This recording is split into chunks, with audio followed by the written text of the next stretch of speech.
All right, President Marcos Jr. has finalized yet again another international trip.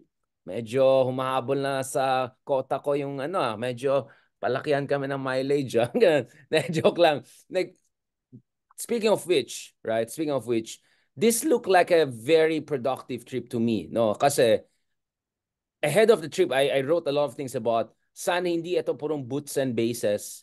Hindi ito purong mga VFA agreement with Japan. There has to be something strategic, something comprehensive. And sana hindi purong mga maliliit na armas lang. Hindi yung mga AK-47 na gusto ni Ronald. Sana, sana hindi lang DVD, di ba? Sana may something else yan. Sir Ronald, ayan, gumanti na ako sa iyo. Binubuli mo ako eh. Kasi hindi, Sir Ronald, may mga nagko-comment dyan, AK-47 pag nag-usap tayo. Walang yan, naalala. The best assault rifles. Sa ROTC mo daw natutunan yan. Anyway, speaking of AK-47, sana hindi purong AK-47 kasi yun ang gamit ng kabila ng China at Russia. Now, pag-usapan natin to because in fairness, mukhang two big things came out of this visit aside from photo ops and all of that. One is there is a bipartisan bill right now by two very influential senators pushing for $2 billion special aid to the Philippines, including 2.8, so almost, 3 billion almost pala. And including quadrupling our foreign military financing to almost $500 million. So aid na to, grant na to, wala nang kapalit yan, di ba? So this is going to be a combination of grants, loans, all sorts of different deals. Of course, the devil is in the details. Gusto natin makita anong mga armas na pwede nila ibigay sa atin. Now, kung maalala ko ng mabuti, Senator Trillanes said something interesting the other day. Sabi niya, the reason, isang sa mga dahilan na hindi tayo binibigyan ng matinong armas ng mga Amerikano, aside from concerns with maintenance, all of those things, is wala silang tiwala na this will not end up in the wrong hands, especially nung Digong was in power. So it looks like they feel more and more confident with BBM. At least that's the feeling I got. I go to Deep South, they love Marcos. I go to the Democratic part, medyo hush-hush na lang ng konti kay Marcos, pero sige, pwede na, di ba? In Washington, D.C., my goodness, they're like gushing over Marcos Jr. It's almost embarrassing sometimes to see people gushing over him. But anyway, may kaso pa sila eh. May mga court cases pa sila, just to remind people. So mukhang, hindi naman all in, but it looks like there's a lot of confidence in finally giving the Philippines something real. Kasi ayaw mo naman yung Pilipinas hanggang rentier lang. Eh? Hanggang taga-rent, taga-bigay lang ng mga dormitory dyan ng EDCA. But the second, even more important in my opinion, is yung strategic economic corridor na gagawa nila dito sa Luzon area, Clark, Subic, etc., which could also bring high-end manufacturing investments, etc. Ikaw, Mark, tanongin muna kita, how did the trip go down online sa vloggers? Do you think there was enough, did he bring back enough beef from the trip, deliverables, tangibles? Before I go to Ronald and him for sure bashing DTI secretary na naman ng mga others. Sige, pag-usapan natin. Ikaw, Mark, anong basa? Oo, in terms dun sa mga sumusuporta na kay PBBM, talagang na-excite yung na-excite yung kanyang base dun sa mga nakuha niya dun sa trip na yon. And hindi lang bukod dun sa mga nakuha niya, yung optics of it all, yung itsura, yung mga statements nung mga tao from the State Department ng US. Yung nagsasalita sila na ito yung gagawin namin for the Filipino people. We will do this para sa economic nila, sa infrastructure nila. So, parang feel mo na parang parang nililigawan tayo. Parang ganun yung feeling eh. Kasi buti pa tong US nililigawan tayo, yung China pinapaliguan tayo eh. Pinapaliguan tayo tubig. Ito talagang they're doing an effort para makuha yung loob ng mga Pilipino. Yung isa ligaw, yung isa ligawan. Ligawan. Yung isa, pinapaliguan. Ligaw versus ligaw. Oo. Gusto ni Ronald yan. This is not just para lang, kumbaga hindi lang ito para sa government level, pati sa people level eh. Parang gusto nilang iparamdam din sa Pilipino na, oy, pag sa amin, may mapapala kayo, may matatanggap kayo.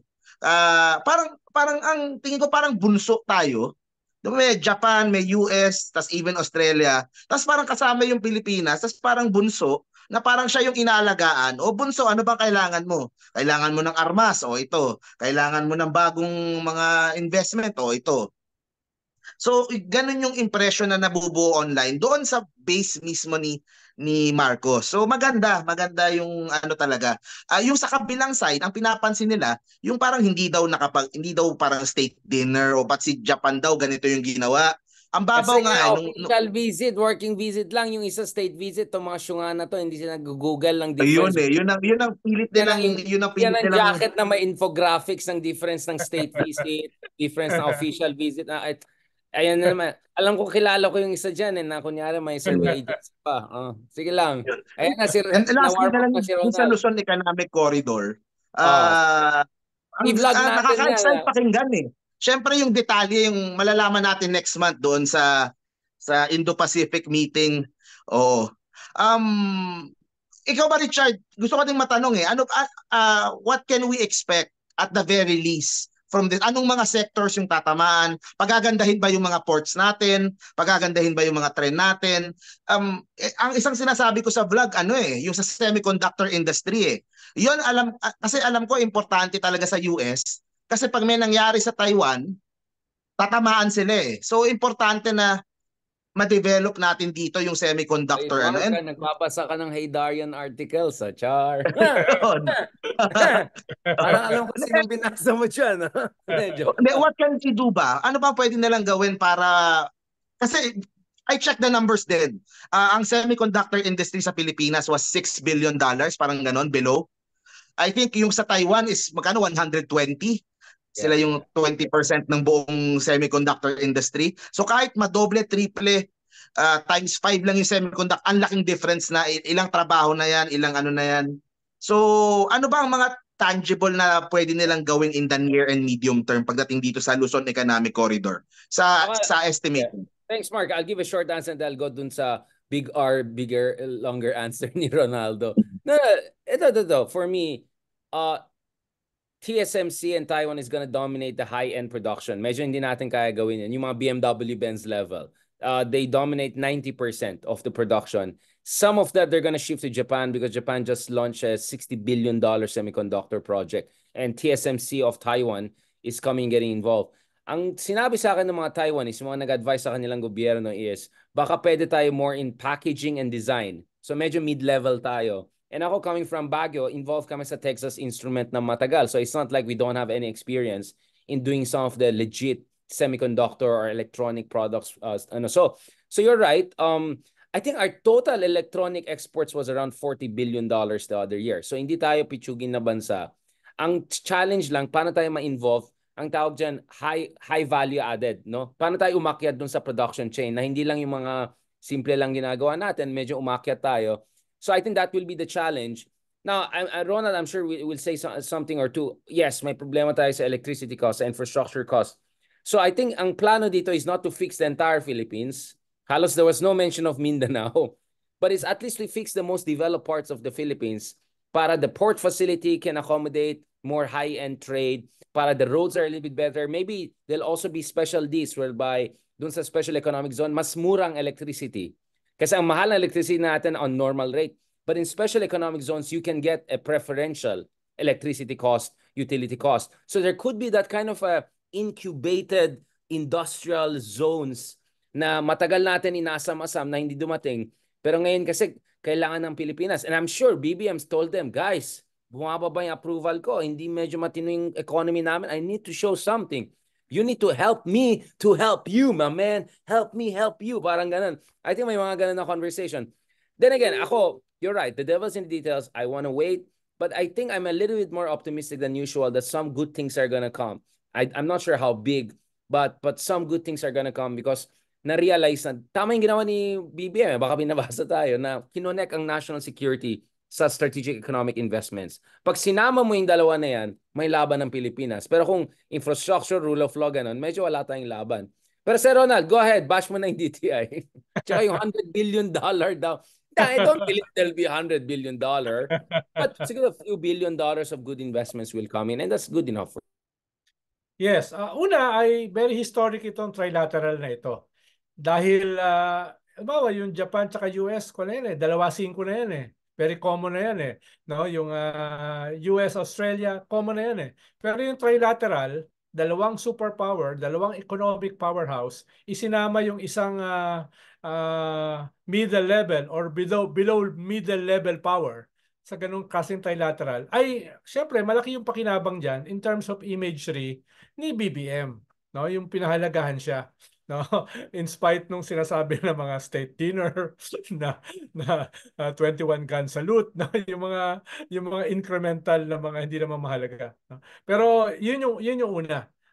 At ito mabilisan to, pinlano ito in almost 6 months lang itong trilateral na ito. Starting with Indonesia last July, no? Tapos follow up ng September. Tapos na firm up siya ng September. At ngayon nangyari na. So medyo mabilis, no? Usually kasi may mahaba yung Ronald, I see what you did there. You flex your internal marites. I saw what you did there. I saw what you did there, Ronald. Tapos tapos ikatlo ay sinabi nila comprehensive ito. Pero malinaw naman na ang main focus dito is China. Kahit sabi ng ating DFA, no, this is not about China. Natawa ko rin sa statement ng DFA mo eh. No, this is not about China. Of course this is about China. No. Comprehensively against China. Just to be clear, it's comprehensive pero against China. Yung 2.8 billion, no, doable yon, no? At ang core nun is basically security. At pwedeng i-deliver yan dahil hindi naman pwedeng overnight na biglang lolobo yung ating military aid, no? So by increments din yan, no? Long overdue na yan eh, 'di ba? Binibigay sa atin mga lumang barko, mga long overdue yan. Panahon niyo dapat yun ni Pinoy eh. Matagal na dapat siya ginawa. Ang bago yung 100 billion daw. Doon ako medyo natawa, no? Yung 100 billion. Kasi Ronald, ganito, I think the argument, the reason they're doing that is because yung mga mga makapili, just to be more accurate about it, sinasabi, ang Pilipinas, maging mahirap tayo kasi hindi na natin makuha ng investment ng China. Gagamitin lang tayo ni Uncle Sam at saka si Robin to the Batman ng Japan. Alam mo, puro mga graphics nila ganun. Si BBM nasa Waldorf, cute-cute, with Uncle Sam, ganun. Tapos mga mahirap na Pinay. Ganun yung graphics nila. So I think this whole 100 billion is to say, no, marami tayong makuha sa US. Yung China nga na yung dinuterte tayo ng China. We were taken for a ride. At least tomato. Pero yun nga, point ko, baka na mag-over-expect na naman tayo, ma-pledge trap din tayo ng mga kano. Kasi wala rin pera masyadong mga kano, aminin natin. Siguro in a different episode, i-deconstruct natin yung ibig sabihin ng Chinese investments. Dahil malaking bahagi niya is basically dumping eh. Diba? Malaking bahagi yan, dumping. Ayan, tapos na Ronald, tapos na. Di na kailangan, tapos na yan. Yun na yun. Yun na yung Chinese investment, dumping, that's it. Yung mga excess sila, dump dito sa SM, sa ano, Pogo. Mga Pogo. Nakikinabang dyan. Schumart, Divisoria, Pagkaran. Yan yung nakikinabang. At correct. Easily, pwede ka naman mag-diversify ng sources ng... Ronald, Divisoria, alam mo yan sa Divisoria. Yes. Pero kung sakaling mag-i-invest sa economy ang US, tingin ko yung investment nila ay related pa rin sa security. Halimbawa, yung bubuhusan nila ng infrastructure ay dun sa mga EDCA sites. Yung area na yun. Dual use. Yung area na yun, no? Papagawa sila ng mga massive infrastructure dyan. Bubuhusan nila ang Palawan. Bubuhusan nila Zambales, Subic. Bubuhusan nila yung Norte. Kaya makikinabang ngayon yung region mo, Richard. Dahil bubuhusan nila yan eh. No? At ngayon nga, hindi kakasama sa EDCA yung Batanes eh. Ang dami nang pumupuntang Amerikano ron ngayon. No? Ine-explore yung mga lugar. Dami rin Chinese. Chinese kasi takot sila sa Amerikano. So doon pupunta yung mga sinasabing infrastructure.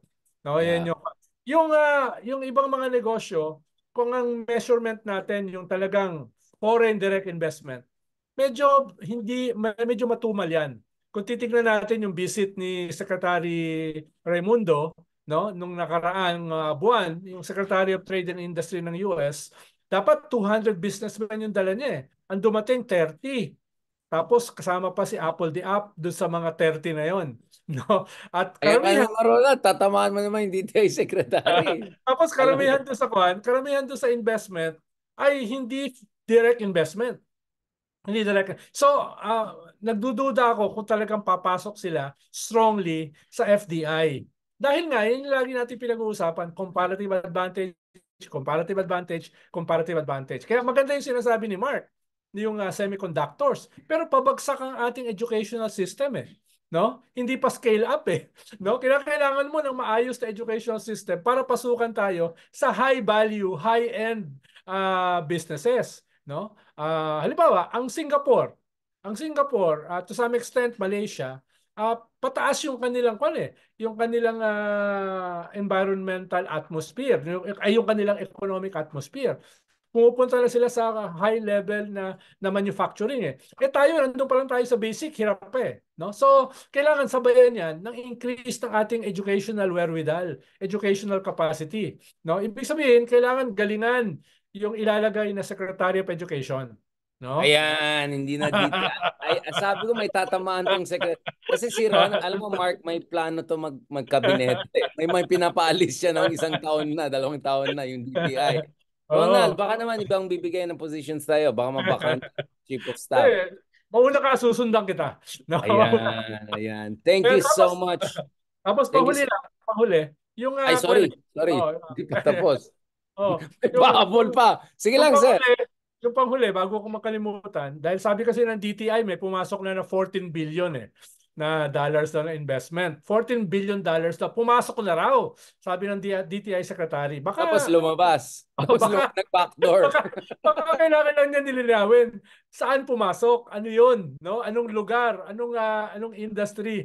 Dahil tinanong ko yung mga yung mga finance people, sabi nila, wala din silang alam na detalye. At kung walang detalye, it doesn't exist. No? Sana itong pinopromisa na confidential fund. Confidential. Para dito sa pinopromisa na ito ng 100 billion, no? Kahit 5 billion lang, pumasok naman. No? Na tunay, no? Manage expectations, para hindi naman mapahiya yung presidente. Alam mo, Sir Ronald, dapat pantanan niya yung mga cabinet secretary na pinapahiya siya. Ayan. Para may bakante para sa amin dalawa ni Ronald. Okay. Mark, diretso lang kanya nga pag nangyari yan. Hindi. Yeah, for me, I don't think mangyari tong 100 billion mga ganyan. Pero kahit mga few billion lang sana, pwede na yan. At least mas malaki ng 10 beses sa mga dinala ng China sa Pasig River Bridge project. Diba? At least kumpara sa China, kahit 1 billion times 10 na yan. Kasi baka na lang nilagay ng China dito. Purong pogo lang yata dumating eh. Illegal pa sa China. On that note, thank you very much. Let's go to our penultimate episode. Pag-usapan natin ng opposition bago tayo mabash.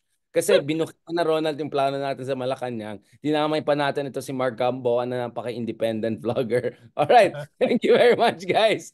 On that note, God bless and talk to you soon.